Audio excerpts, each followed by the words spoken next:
are we? We are the makers, the workers, the bakers, making and baking bread all over the earth, in every town and village, in country quiet, in the ruins and wounds of a bombed street, with the wounded crying outside for the mercy of death in the city, through war and pestilence and earthquake, baking the bread to feed the hunger of history. We are the makers, the workers, the farmers, the sailors, the tailors, the carpenters, the colliers, the fishermen. We dig the soil and the rock. We plow the land and the sea, so that all men may eat and be warm under the common sun. We are the makers, the workers, the wounded, the dying, the dead, the blind, the frostbitten, the burned, the legless, the mad. Sons of the earth who are fighting and hating and killing now in snow and sand and heat and mud. In the streets of never-lost Stalingrad, in the spine-freezing cold of the Caucasus, in the jungles of Papua, in the tank-churned black slime of Tunisia. We are the makers, the workers, the starving, the slaves, in Greece and China and Poland, digging our own graves. Who sent us to kill, to be killed, to lose what we love? Widowed our women, unfathered our sons, broke the hearts of our homes. Who dragged us out of our beds and houses and workshops, into a battle yard of spilt blood and split bones? Who set us at the throats of our comrades? Who is to blame? What men set man against man? Shout, shout, shout out their name.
Are the men, these are to blame.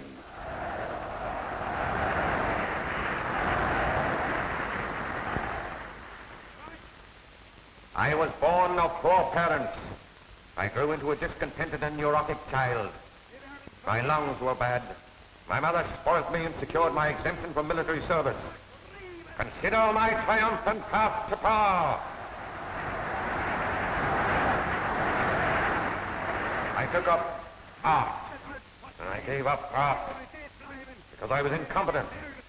I became a bricklayer's laborer, a house painter, a paper hanger, a peddler of pictures, a lance corporal, a spy on socialists and communists, a hatred of Jews and trade unions, a political prisoner.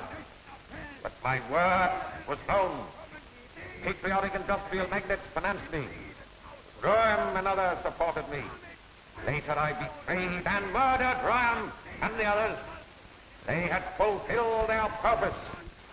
I am a normal man. I do not like meat, drink, or women.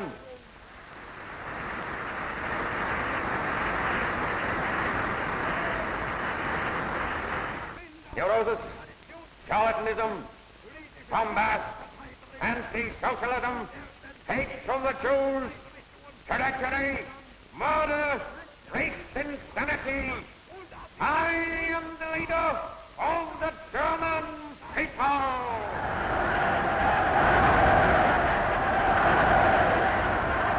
My father was the son of a peasant, my mother a blacksmith's daughter.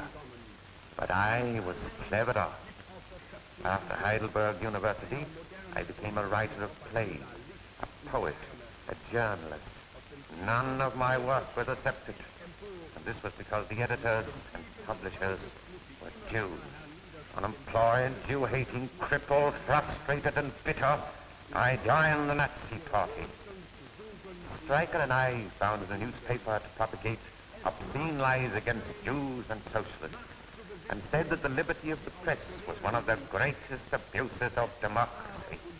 Consequently, I was appointed propaganda leader to the whole of Germany.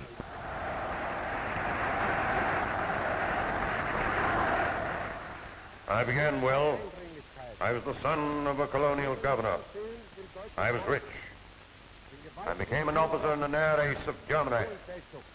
After the war, I took to drugs. Twice was confined in a lunatic asylum as a drug addict. Then I joined the Nazi movement, helped to organize the stormtroopers, the Gestapo, and the secret police, and established contact between the Nazi Party and Mussolini's fascists. I am a normal man, twice married, twice mad. Gangsterism, brute force, wealth for the few, cocaine and murder.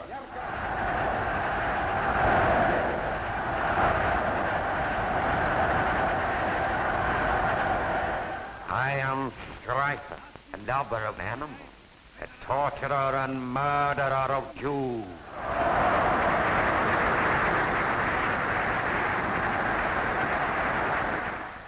I was one of the first members of the Nazi Party, a reactionary, anti-Jewish ex-officer, restless, discontented, a believer in blood and iron. As early as 1920, I knew that Hitler was the savior. Adolf Hitler! Sieg Heil! Sieg Heil! Sieg Heil! I became the Deputy Führer of Germany. In 1941, I flew to England, hoping to arrange a dishonorable peace between Germany and the pro-German elements I imagined I would find in England. Sieg Heil! Sieg Heil! Sieg Heil!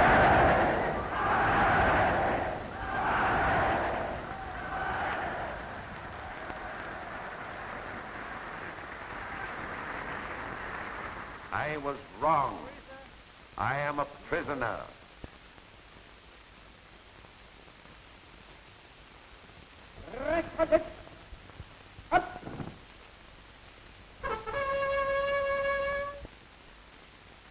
And these are the men, the young men, the callow boys, who have been taught the knuckle duster and the rubber hose. You are young only once. You could have learned to love. You have learned to maim the weak and to spit on the Jews. You have been taught to betray your country and your people, your own flesh and blood, your comrades all over the earth. Young men like you have hacked and blasted the lands and the homes of strangers who did you no harm, burned men and women alive, and left a slug trail behind you of terror and death.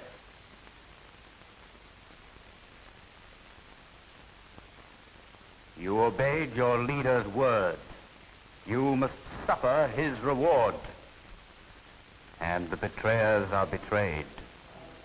Then the promises of victory turn stale and sour under African sun and Russian snow.